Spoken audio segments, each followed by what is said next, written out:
어려운 일 당할 때 나의 믿음 적으나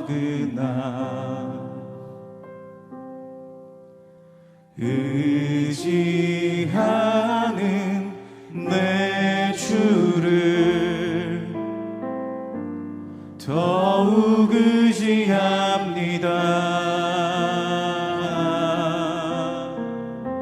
성령께서 내 마음 밝히 비춰주시니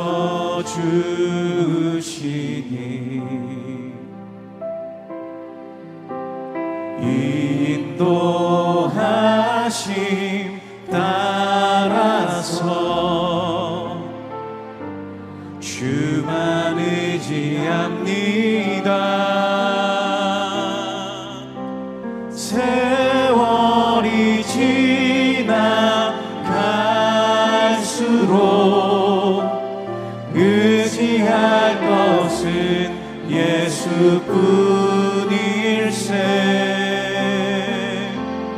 무슨 일을 만나도 예수 의지합니다.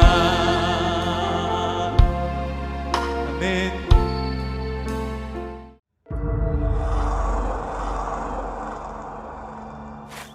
이스라엘 자손들아, 여호와께서 너희에 대하여 이르시는 이 말씀을 들으라.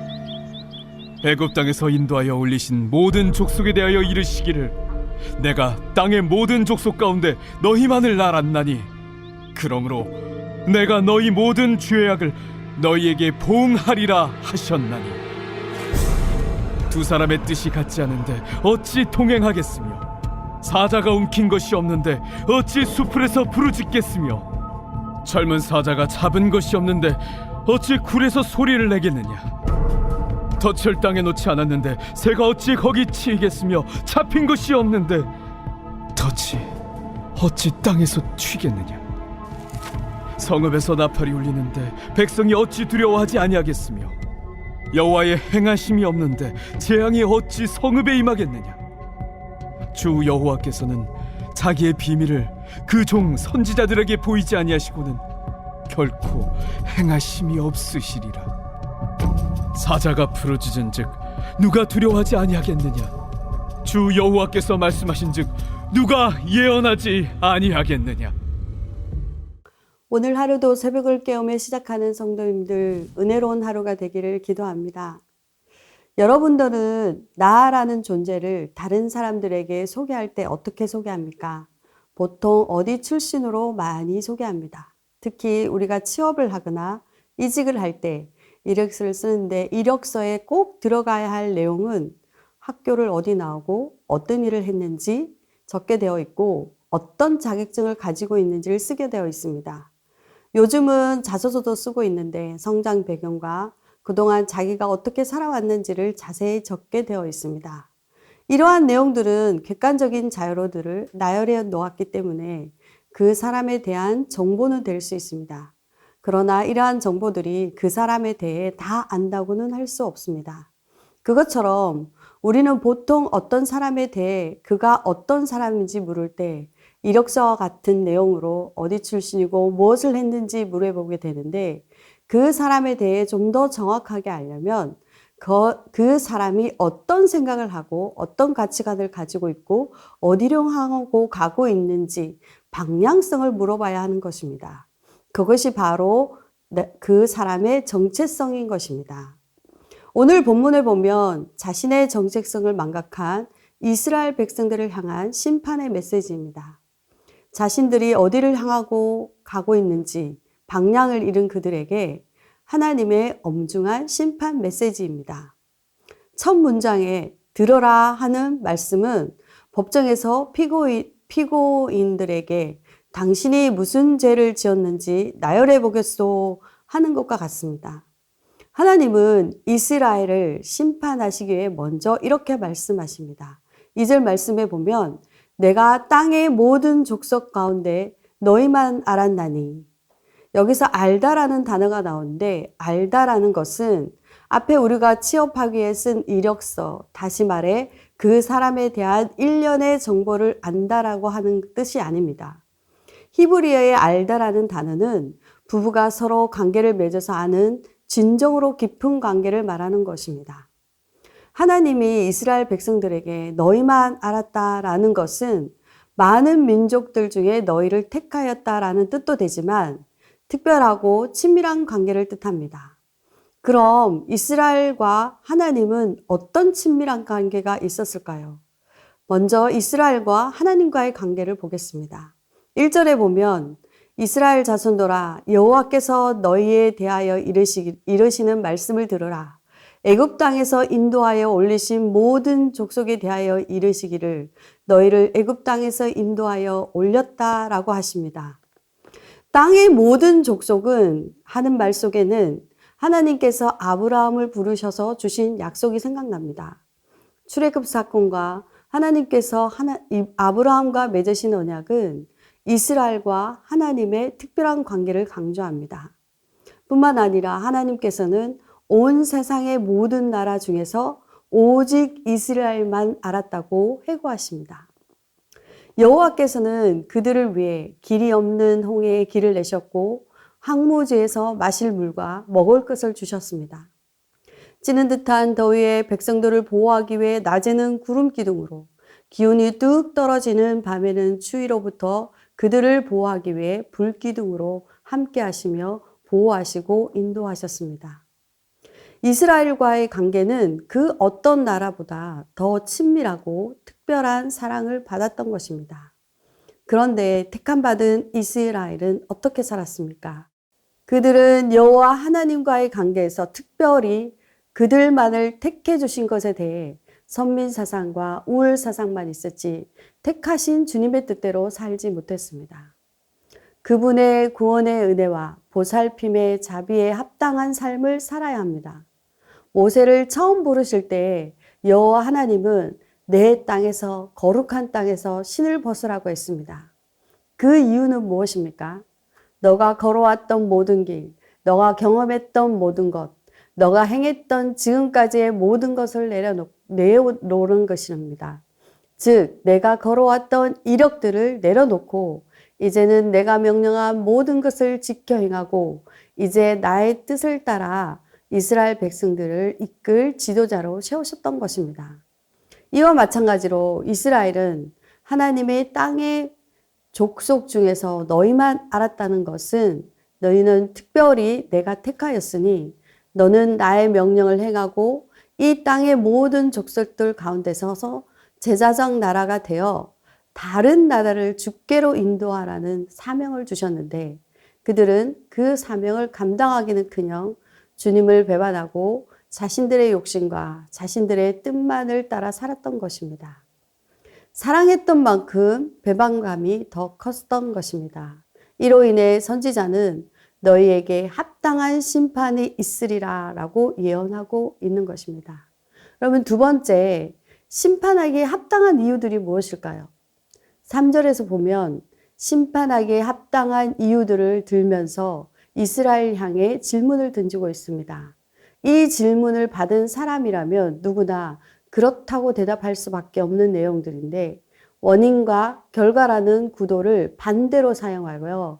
결과가 먼저 나오고 원인을 나중에 놓음으로써 읽는 사람으로 하여금 지금까지 모든 재앙과 불행의 원인이 어디에 있는가를 추적하게 합니다. 3절에 어찌 두 사람이 함께 동행할 수 있겠는가? 서로가 뜻을 합하지 않는다면 서로가 친숙하고 잘 아는 사이가 아니고서는 머나먼 길을 함께 떠날 수 없다. 만일 함께 길을 가는 두 사람이 친밀한 사이가 아니라면 그 여행길은 오히려 괴롭습니다. 4절에 보면 두 개의 비슷한 내용이 나옵니다. 사자들은 사냥감을 조용히 노리다가 갑자기 습격하여 먹이를 잡은 후에 큰 소리로 포효합니다. 이 사실도 누구도 인정할 수 있는 내용입니다. 5절에도 또 새 덫을 놓지 않았는데 새가 덫에 걸릴 수 없고 덫에 아무것도 잡힌 것이 없는데 그물이 땅에 튀어오르겠는가? 또 6절에 보면 성읍에서 나팔을 분다라고 얘기합니다. 성읍에서 나팔을 분다는 것은 중요한 일이 있을 것과 경계를 나타냅니다. 즉 성읍에서 나팔 소리가 나면 당연히 두려워해야 하는 것입니다. 이스라엘은 하나님의 선민이니 늘 구원과 승리만이 보장될 것이라는 착각을 하고 있습니다. 아모스 선지자는 이들의 무감각하고 안일함에 빠져 있는 것들을 지적하고 있는 것입니다. 애굽에서 이스라엘 백성들을 그들을 건져내실 때 하나님은 애굽의 온 땅을 죽음의 사자로서 방문하셨다면 그들만을 살려주시고 애굽의 모든 장자를 죽이셨던 분이 그들을 인도하여 주시고 새로운 민족으로 태어나게 하셨던 그분이 이제 그들의 거절된 사랑으로 인해 포효하는 사자로 그들에게 나타나신 것입니다. 이스라엘은 너희만 알았다라는 그분의 뜻에 합당하게 감사와 순종으로 살아야 했으며 사명자로 살아야 했던 것입니다. 그러나 그들은 선민의 의식과 특권 의식만 있을 뿐 책임과 그에 합당한 삶을 살지 못했던 것입니다. 재앙이 이스라엘의 그토록 자랑스럽게 생각했던 성읍에 그들의 그렇게도 자만했던 도시에 임하게 된 것입니다. 이제 사람들은 전쟁을 알리는 나팔 소리에 응답해야만 합니다. 무기력한 희생물들처럼 이스라엘 백성들은 죽음에 직면해야 합니다. 그렇다면 그들은 이러한 불행이 어디로부터 왔는지, 왜 시작되었는지를 물어야 할 것입니다. 그들은 여호와 하나님이 자신들에게 그 어떠한 불행이나 재난도 내리지 않을 것이라는 철저하게 믿었으며 하나님에 의해 선택받은 민족으로서 그들은 하나님이 다름 아닌 자신들의 하나님이시며 만군의 여호와라고 믿었습니다. 그들은 하나님을 자신들을 위해 전쟁의 날에 대신 싸워줄 분으로 그들과 함께 하시는 분으로 믿었습니다. 그러나 이제 아모스 선지자는 그들에게 하나님은 그들 앞에 법의 심판자로 형의 집행자로 서 계신 것입니다. 라고 선포하며 두려워해야 함을 외치고 있습니다. 이렇게 외치는 아모스 선지자는 자신의 예언의 정당성을 말하고 있는데요. 세 번째, 그 선지자의 예언의 정당성은요. 선지자는 자신이 외치는 심판의 메시지는 여호와 하나님으로부터 온 것이며 불가항력적인 위임에 의한 것이라고 말하고 있습니다. 그가 이렇게 말하는 것은 아마 남왕국 유다 사람으로서 북왕국 이스라엘에 와서 외치는 심판의 메시지에 사람들이 분명 누가 너더러 그러한 저주와 형벌을 우리에게 선포하도록 위임했는가? 당신은 진정으로 하나님으로부터 온 예언자인가? 당신은 남왕국 유다 출신인데 어찌하여 남의 나라에 와서 불행을 전하는가? 이러한 방식으로 예언자 아모스에게 그의 사명과 근위에 심각한 도전이 있었을 것입니다. 7절에 보면 주 여호와께서는 자기의 비밀을 그 종 선지자들에게 보이지 아니하시고는 결코 행하심이 없으리라. 하나님은 자신의 종 이스라엘이 잘못 행하고 있을 때 언약 백성이 야곱의 집이 곁길로 나갈 때마다 자신의 종인 예언자들을 보내셨습니다. 그것은 그 옛적 여호와 하나님과 맺은 언약으로 돌아올 것을 호소하고 끊임없는 하나님의 사랑의 표현인 것입니다. 돌이킬 기회를 주시고 오래 참으신 것입니다. 그러므로 하나님의 심판은 공평하시고 공의로우신 것입니다. 이스라엘을 향한 심판의 선언은 어쩌면 그들을 바로 세우기 위한 하나님의 복음의 선포인 것입니다. 그러나 그 예언의 메시지를 듣지 않는 그들에게 심판은 피할 수 없는 이스라엘의 운명이 된 것입니다. 8절에 보면 아모스 선지자는 두 개의 질문을 통해 더 확실한 심판의 메시지를 선포할 수밖에 없음을 말하고 있습니다. 사자가 부르짖은 즉 누가 두려워하지 않을 것인가? 주 여호와께서 말씀하신 즉 누가 예언을 하지 않겠는가? 잡아먹을 사냥감을 이미 두 발톱 사이에 움켜쥐고 어르릉대는 사자의 모습은 아모스 선지자의 예언의 선포가 죽음과 재앙의 심판의 선고를 의미하고 있음을 가리키고 여호와 하나님의 이러한 무시무시한 심판의 선포가 본인의 외치고 싶지 않더라도 그 위험과 두려움으로 심판의 메시지를 전할 수밖에 없음을 말하고 있는 것입니다. 결론적으로 이스라엘은 출애굽 사건으로 인해 하나님의 그들을 향한 내가 너희만 알았는데 라는 전제는 이스라엘의 존재가 언제부터 시작되었으며 누구로 말미암았는가를 다시 한번 일깨우며 그들의 현재 처지와 왜 도대체 그들은 하나님의 심판 앞에 서게 되었으며 그분의 그 지각한 사랑에도 불구하고 그들은 왜 사자에 포효하듯이 하나님 심판 앞에 설 수밖에 없는 존재로 추락하였는가라는 질문 앞에 그들은 하나님과의 언약된 백성으로서 언약이 가져다 주는 특권이 있다면 동시에 의무와 책임이 있다는 사실을 깨닫고 그들은 잘못된 선민의식에서 돌아서서 하나님의 지극한 사랑에 보답해야 할 것입니다. 오늘날 우리 또한 하나님의 선택과 값없이 주어진 예수님의 십자가 사건을 어쩌면 회개만 하면 용서해 주시는 은혜로 착각하고 너무도 값싼 기독교, 값싼 은혜로 만들고 있지 않는지요. 십자가를 알고 고백하는 것으로 끝나는 것은 단순한 지식에 불과하며 아무리 십자가에 대한 지식이 많이 안다 해도 십자가의 삶을 살지 않고 정의를 추구하지 않는 삶이라면 믿는 자라고 할 수 없습니다.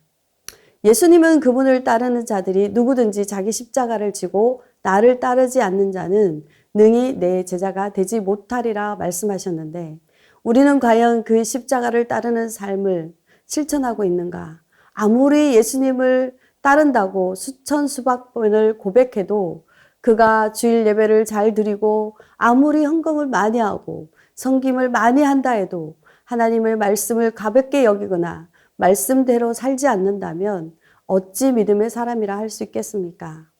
믿음이 있노라 하면서 오히려 세상 사람들보다 못한 인생을 살고 있다면 비인간적인 행위와 부도덕한 행위를 일삼고 가난한 자와 힘없는 자들을 위한 사랑과 정의가 없다면 호화로운 자색 옷을 입은 부자가 친구들과 한락을 즐기면서 현관에 앉아 먹을 것을 구하는 거지 나사로에게 아무런 관심도 보이지 않는다면 어떻게 믿음의 사람이라 할 수 있겠습니까? 주님이 우리를 위해 십자가에 죽으신 그 사랑, 우리가 죄인 되었을 때 우리를 사랑하사 자기 몸을 버리신 그 십자가의 사랑을 입은 우리가 해야 할 일은 이제 그 사랑을 흘려보내는 것입니다. 가난한 자, 약한 자, 헐벗은 자, 우리의 이 주위에 있는 약자들을 돌아보십시오. 경제적 약자뿐만 아니라 어딘가에 혼자 울고 있을 사람들에게 얼굴을 돌려서 관심을 가지고 그들에게 예수님의 십자가 사랑을 보여주십시오. 매일 전도지로 다가가는 것보다 진정한 사랑으로 십자가의 사랑을 보여주는 것이 믿음의 사람으로서의 삶이 되는 것입니다. 이제 무늬만 예수를 믿는 자가 아니라 진정한 제자로서의 삶, 말씀대로 살아가는 우리가 되기를 소망합니다. 너희만 알았거늘 하는 그 예수님의 진한 사랑이 우리 안에 계속 넘쳐 흘러서 안 믿는 자들조차 정말 너를 보면 예수님의 십자가의 사랑을 알겠어 하는 믿는 자로서의 정체성을 정확하게 보여주는 삶이 되기를 소망합니다. 함께 기도 제목을 읽겠습니다. 예수님이 우리를 처음 만나 주셨던 그 첫사랑을 회복하여 구원의 은혜와 감격이 있어 감사하는 우리 삶이 되게 하소서. 아멘. 말씀을 가볍게 여기거나 주님의 사랑에 우월의식보다 주님의 뜻대로 살아가는 삶이 되게 하소서. 아멘. 우리 주위에 가난한 자, 헐벗은 자, 마음이 상한 자를 돌아보아 진정으로 주님의 사랑과 공의를 행하게 하소서. 아멘.